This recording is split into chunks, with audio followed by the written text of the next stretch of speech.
Untuk kemajuan dan pengembangan video ini, mohon kiranya rekan-rekan Goeser dapat mensubscribe, like, and share. Terima kasih.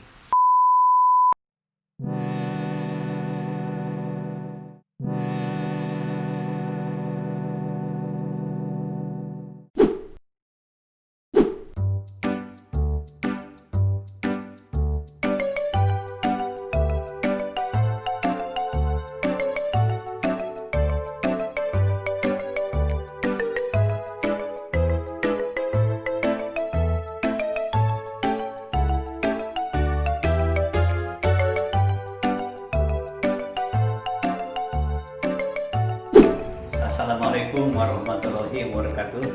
Salam jumpa kembali teman-teman pegawai semua. Jadi sudah lama kita tidak jumpa dalam video-video Danis Baik yang baru. Teman-teman gimana kabarnya? Baik-baik saja?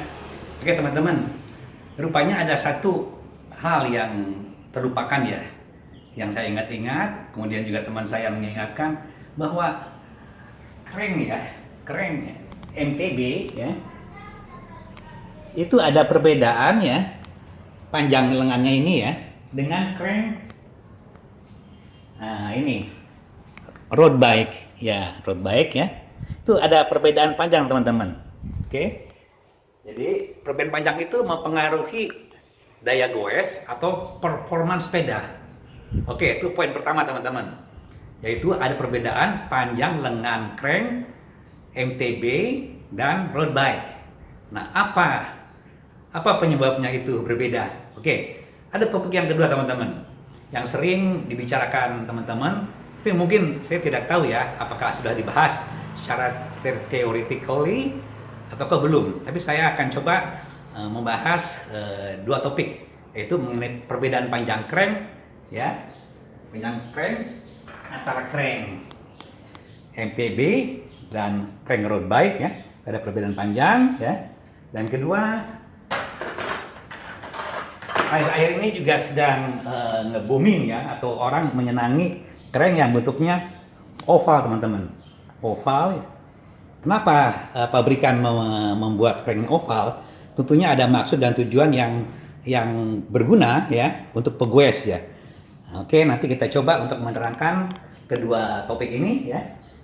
Oke, teman-teman.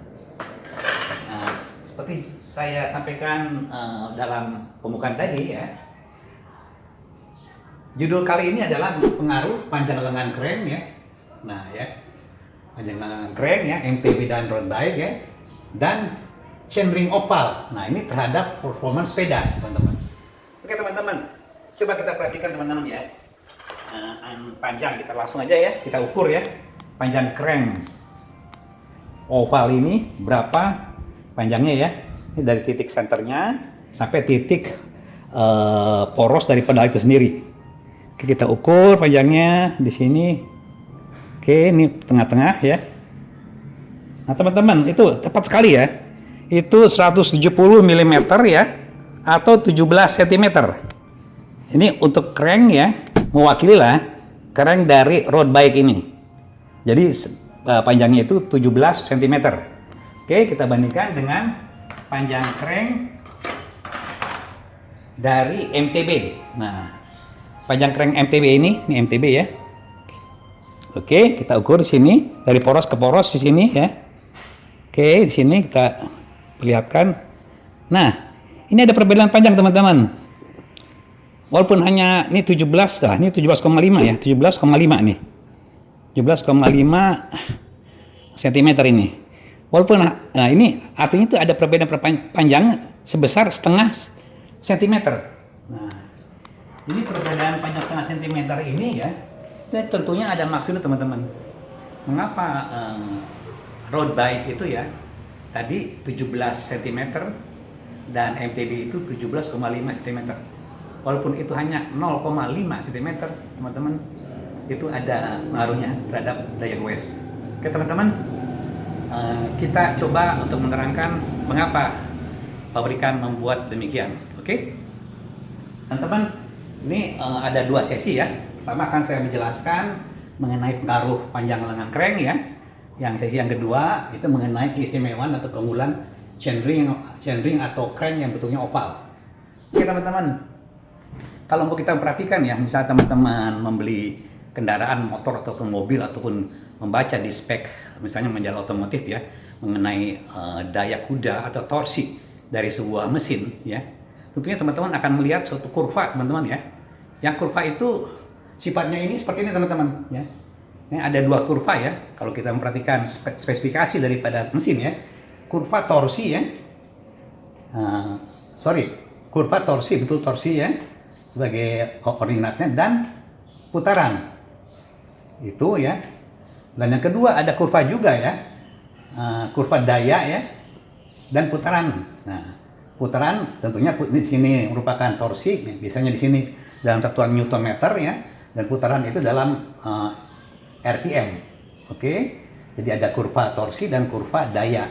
Itu selalu teman-teman. Nah, disitulah ada suatu teman-teman ya, bentuk yang sifatnya agak, mungkin teman-teman lihat ya, parabolik teman-teman, artinya kurva perahu terbalik ya. Nah, seperti ini teman-teman. Nah, kurva ini seperti ini teman-teman, dimana pada saat putaran tertentu dia akan ya mengalami titik terendah ya, terus pada putaran-putaran meninggi dia akan menaik ya sampai puncaknya di sini.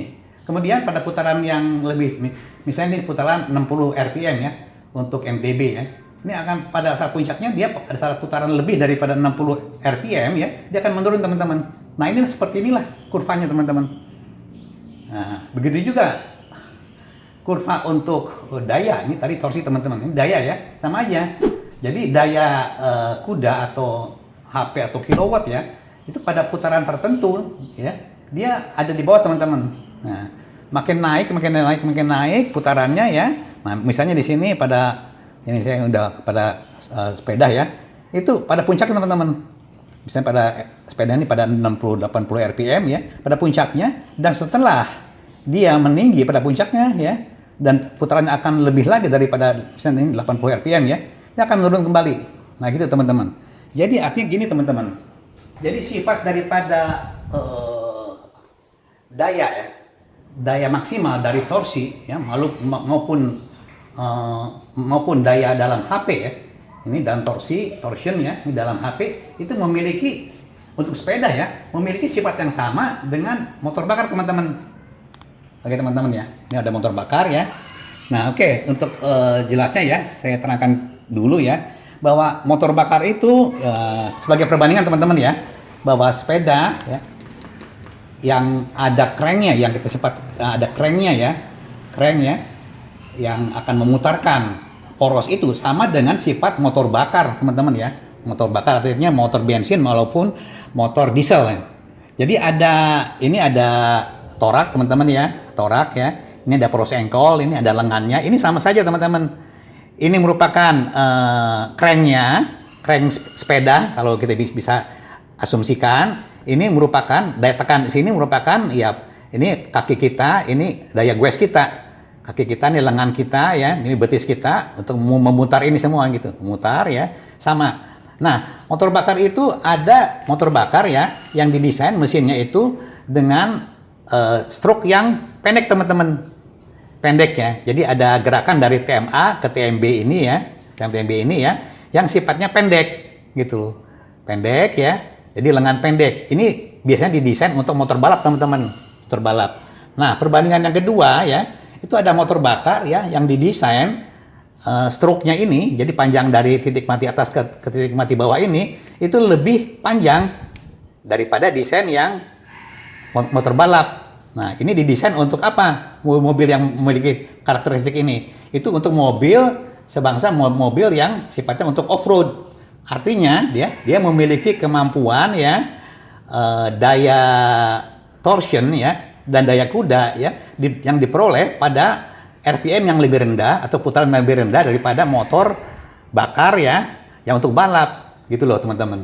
Jadi motor bakar ya adalah cerminan atau balik teman-teman. Jadi kaki kita ya itu cerminan daripada kerja motor bakar ini. Jadi lengan atau stroke ya yang panjang itu ya, itu akan memperoleh ya torsi ya, daya torsi, daya engkol ya, dan daya kuda ya itu pada putaran yang lebih rendah teman-teman, ya, untuk stroke yang lebih panjang dibandingkan dengan stroke yang lebih pendek, ya. Ini akan memperoleh daya torsion, ya, dan daya kuda pada putaran yang lebih tinggi ini, gitu loh. Nah, keistimewaan inilah yang diterapkan, ya, pada kebutuhan jenis-jenis mobil balap ekstrimnya, dan satu sisi yang lengannya panjang itu pada mobil-mobil yang membutuhkan daya torsion yang besar, itu pada mobil off-road. Nah teman-teman, jadi cerminan motor bakar ini ya sebanding dengan, nah ini, dengan stroke ya, yang panjang ya, yang mencerminkan ini panjang ya, stroke untuk motor bakar yang panjang ini mencerminkan yang di sepeda MTB ini yang off-road, oke? Untuk motor bakar yang panjang mencerminkan karakteristik ya torsion atau daya kuda yang seperti motor bakar stroke panjang ini lengan MTB yang panjang. Nah, untuk yang lengan MTB yang pendek, yang lebih pendek itu mencerminkan ya motor bakar ini ya mencerminkan ya mesin yang dibuat untuk mobil atau motor balap ini. Oke, jadi karakteristik ini kita bisa gunakan untuk menjelaskan sifat daripada frame yang panjang dan yang pendek. Oke teman-teman, coba kita perhatikan teman-teman. Ini sekedar gambar asumsi aja teman-teman ya. Ini ada torsion, ini ada putaran ya, putaran goes ya, putaran goes per detik. Teman-teman biasanya kalau saya gambarkan di sini 60 rpm itu artinya 60 revolution per menit atau satu putaran per detik teman-teman. Nah jadi teman-teman untuk penggambaran sepeda MTB ya ini kurvanya teman-teman. Nah ini kurvanya nih, kurvanya ini ya, oke ya, ini ya. Jadi sepeda MTB itu maksimum torsinya itu ya, itu diperoleh pada putaran yang lebih rendah dibandingkan dengan putaran yang diperoleh oleh sepeda road bike. Oke teman-teman, nah ini gambaran teman-teman ya, ini mencerminkan yang MTB ini MTB ya. Nah ini untuk crank yang 175 teman-teman. Jadi crank panjang ini menyebabkan ya putaran maksimal itu untuk memperoleh maksimal torsion itu lebih rendah teman-teman dibandingkan dengan torsion yang diperoleh sepeda road bike yang panjangnya 17 cm. Nah dia akan mendapatkan ya sepeda road bike ini ya torsion yang maksimal itu ya itu pada putaran yang lebih tinggi. Jadi tadi misalnya maksimal MTB itu 60 rpm ya. Nah untuk torsion yang sama ya sepeda road bike itu akan mendapatkan torsion maksimal itu pada putaran yang lebih tinggi. Jadi memang sepeda balap itu harus digoes lebih cepat gitu untuk mendapatkan suatu porsi torsi yang tinggi gitu loh. Nah jadi untuk ini ya untuk gambaran bahwa road bike itu ya di sini ya fokus ini grafiknya ini ya ini kecepatan 60 jadi lebih besar kecepatannya ya lebih tinggi cadence ini ya fokus untuk menghasilkan kecepatan teman-teman untuk road bike. Nah sebaliknya MTB ya dengan crank yang lebih panjang ya ini 17 cm tadi kita udah ukur dan panjang crank untuk MTB ini 17,5 lebih panjang ya ini akan menghasilkan ya bukan fokus kepada kecepatan tapi fokus untuk menghasilkan daya nanjak yaitu torsion yang besar ini ya pada putaran ya yang lebih rendah. Nah gitu teman-teman kuncinya.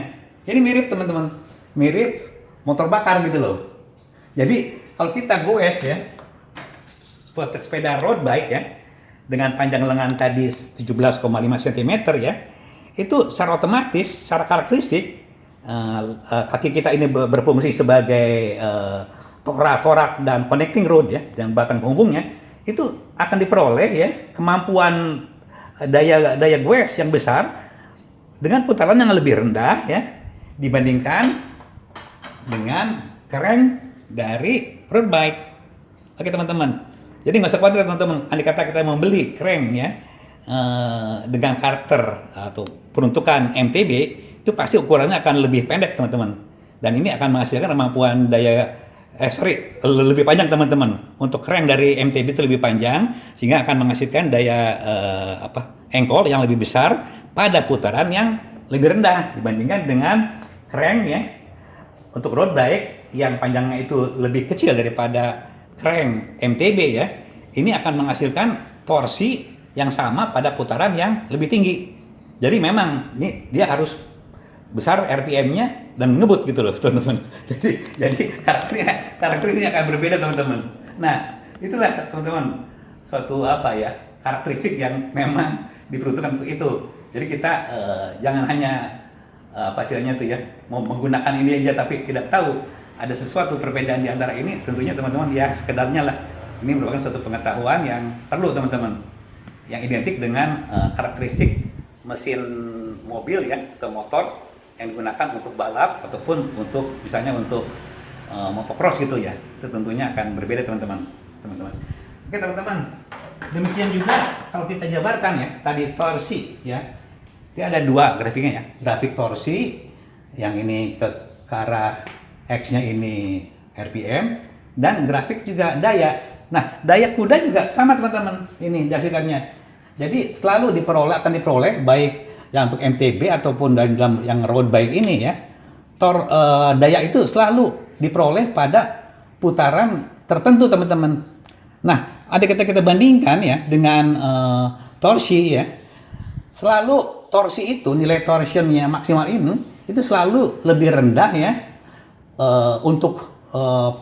lebih rendah ya putarannya untuk yang maksimal. Jadi andai kata torsi MTB ini maksimal pada RPM tertentu ya.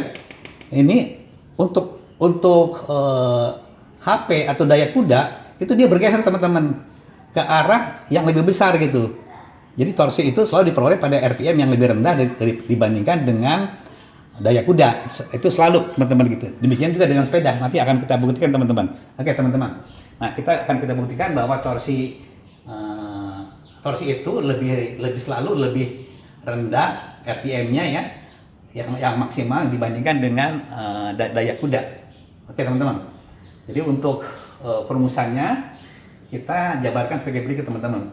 Ini kalau daya dalam kilowatt atau dalam HP ini perumusannya itu ya torsi ya, daya goes ya, daya goes kita ini ya. Ini kan ada tekanan teman-teman kilogram ya, force ya, meter itu torsion ya. Nah ini saya udah jabarkan teman-teman. Torsi itu ya, ini tadi nih, ini. Torsi itu saya udah ukur dalam kilogram force meter ya.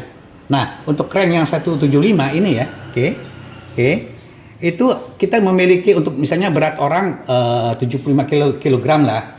Dengan tekanan tertentu ya, saya udah ukur dari video sebelumnya. Itu kurang lebih tekanan kakinya itu 28,125 kilogram force. Nah, ini daya tekan pedal. Sedangkan torsinya ya, setelah saya konversikan jadi nilainya 4,9 kg force pakai meter teman-teman. Ini kilogram force, ini pakai meter. Torsi itu merupakan gaya kali meter kali gerak engkol ini, panjang engkol ini. Oke. Ini untuk sampelnya itu 17,5 cm panjang lengan ini teman-teman. Oke. Jadi kembali lagi ke rumus teman-teman. Daya itu merupakan torsi kali kecepatan angular. Nah, kecepatan angular ini kalau kita urai dalam kecepatan linear itu 2 pi ya. Ini R ya. Nah, ini D ya. 2 pi artinya itu satu putaran penuh ke sini ya. Dengan nilai konstanta kali 3,14 ini teman-teman. 2 pi. Jadi 2 kali R-nya. Ini R, 2 kali. Oke, teman-teman. Nah, jadi kalau kita ngambil teman-teman ya. Di sini langsung aja ya. Contoh menghitung daya MTB ya. Nah, ini di sini kita ambil misalnya pada torsi pada 60 rpm. Nah, 60 rpm ini yang tadi teman-teman ini sampelnya ini 60 rpm ya dengan gaya itu tadi. Nah, tadi teman-teman kita dapatkan ini gaya yang dapat sini. Di maksimal ini kita dapat gaya 4,9 kg force. Nah, berapa dayanya teman-teman di sini? Daya itu merupakan torsi kali 2 pi per detik. Oke. Nah, kita jabarkan kembali di sini torsi adalah 4,9 kg force meter ya kali 2 ini kali pi 3,14 per detik. Nah, kalau kita jabarkan supaya kita dapatkan nilai konversi yang sesuai gitu teman-teman. Nah, jadi ini harus dikali satuan newton teman-teman. 1 kg force itu sama dengan 9,8 newton. Jadi 4,9 kali 9,8 kali 2 kali 3,14. Nah, dapat teman-teman di sini 301,56 kilowatt. Nah, kita konversikan dalam ke HP ini jadi 0,13 kilowatt. Nah, jadi nilai ini ya 0,301 ini kita kalikan dalam HP, terdapat konstanta dari kilowatt ke HP itu 1,36. Jadi kita mendapatkan nilai 0,41 HP nih teman-teman. Nih, ini pada RPM yang 60 nih teman-teman. Oke. Nah, kalau kita gambarkan ya 0,41 HP ini teman-teman ya. Nah, ini. Jadi ini kita kurvanya ini teman-teman, MTB ini, MTB juga sama teman-teman ya. Ini grafiknya begini teman-teman. Oke, tadi ya. Tadi kita udah asumsikan bahwa ini maksimal MTB itu selalu lebih besar teman-teman ini. Dari dayanya selalu lebih besar ya putarannya ini dibandingkan dengan torsinya. Nah, ini kita untuk dapatkan nilai tertentu teman-teman. Torsinya pada 60 RPM ini ya, berapa torsi pada 60 RPM ini berapa dayanya? Nah, kita hitung dayanya tadi mendapatkan 0,41 HP. Nah, kalau kita jabarkan ya, 0,41 HP ini ya di sini teman-teman. Nah, kita plot di sini nilai 60 RPM sama ya, teman-teman. Putarannya kita plot ke sini. Nah, ini nilainya 0,41 tadi ini. Nah, di sini. Oke, jadi lebih kecil teman-teman. Jadi torsi itu yang tadinya kita di sini mendapatkan 0,60 RPM di sini torsinya maksimal ya. Nah, untuk grafik yang menjabarkan daya ya, ini lebih rendah teman-teman. Jadi masih lebih rendah ya ini ya dibandingkan dengan maksimalnya dia. Maksimalnya dia itu tercapai pada 80 RPM teman-teman di sini. Nih, gitu. Dengan nilai 0,46. Ini teman-teman suatu sekedarnya ya, sebuah ilustrasi rumusan ya yang cukup jelas di sini bahwa daya torsi itu ya tercapai pada RPM yang lebih rendah dari daya kuda ini. Daya engkol, ini daya kuda ya. Oke, teman-teman. Inilah teman-teman. Oke, teman-teman.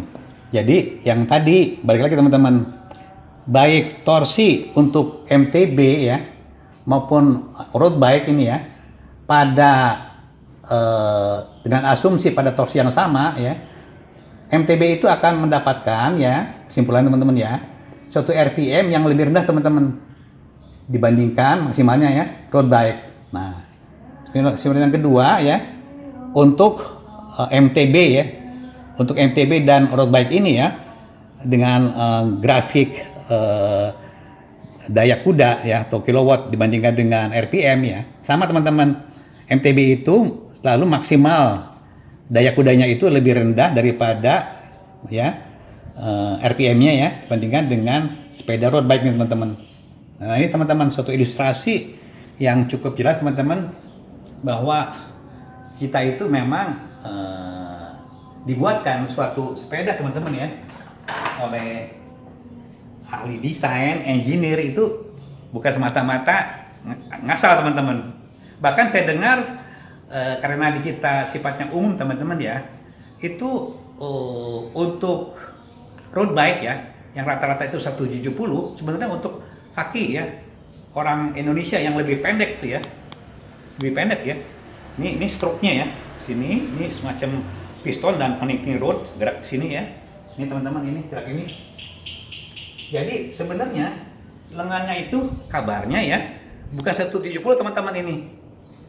Harusnya 165 gitu. Saya kira ini bisa-bisa aja ya kalau kita ukur dengan secara eksperimental ya untuk dinamometer atau apalah untuk sepeda ya.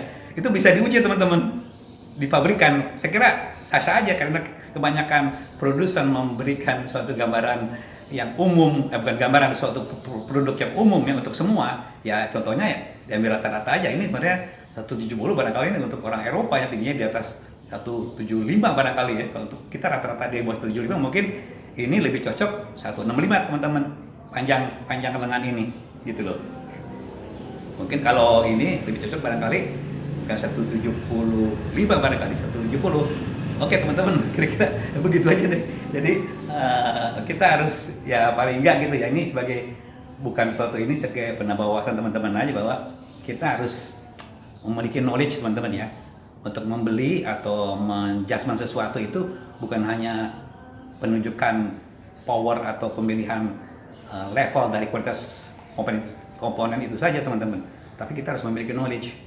Karena kita ya lemahnya di situ, kita kurang knowledge teman-teman, untuk ya sekedarnya tahu kenapa ini lebih panjang lebih pendek gitu, dan kenapa oval demikian rupa. Kita harus ngambil teman-teman, ngambil ilmunya, banyak di literatur yang ada di Google ya. Saya coba untuk menerangkan hal itu teman-teman. Jadi ada satu crank teman-teman ya, barangkali ya teman-teman ya, yang saya perhatikan, pernah saya menemukan ada satu crank ya yang tempat dudukan pedal ini ya, dudukan pedal ini ya, ini tidak hanya ada di tengah teman-teman, cuman bisa bergeser secara konsentrik teman-teman. Sebagai contoh ini teman-teman, ini kata ada ini ya, ujung daripada itu ya. Nah teman-teman ya, ujung ya. Nah, ini sifat ini nih di sini tuh ada konsentrik teman-teman. Selain ada ini ada lingkaran yang lebih besar ya, besar di sini ya. Nah pedalnya itu lingkaran untuk tempat dudukan pedal itu dia konsentrik teman-teman di sini teman-teman. Nah sini ini teman-teman. Oke, mungkin untuk begini teman-teman, konsentrik teman-teman. Artinya ya, si diameter ya atau dudukan dari center dari poros pedal ini bisa bergeser teman-teman, bisa bergeser ya. Kalau ini diputar ya, poros ini diputar ke sini, dia bisa bergerak ke atas ya, atau ke bawah teman-teman. Nah, gerakan ke atas ke bawah ini menyebabkan jarak teman-teman ya, lengan ya, atau lengan ini tadi ya, lengan ini ada panjangnya teman-teman ya, itu berubah teman-teman. Nah itu bagus sekali teman-teman, artinya itu satu keistimewaan daripada pabrikan yang memberikan kesempatan untuk kita ya mengatur jarak stroke itu, jarak antara poros ya, poros bottom bracket ya dengan poros pedal itu sendiri. Oke teman-teman, itu hanya sekedar info aja. Oke teman-teman, untuk penjelasan di video mengenai chainring oval ya, oke nanti kita berikutnya aja teman-teman ya, karena ini cukup panjang waktunya. Oke teman-teman, untuk sesi penjelasan crank, panjang crank ya, crank road bike dan crank MTB teman-teman ya, saya kira ini sangat signifikan teman-teman ya, dan kita mempunyai keuntungan karena pabrikan telah men-set demikian rupa supaya enak kita pakai teman-teman. Untuk video ini saya ucapkan terima kasih banyak atas perhatiannya ya. Selamat goes dan salam gembira teman-teman dari Danis Bike. Wassalamualaikum warahmatullahi wabarakatuh.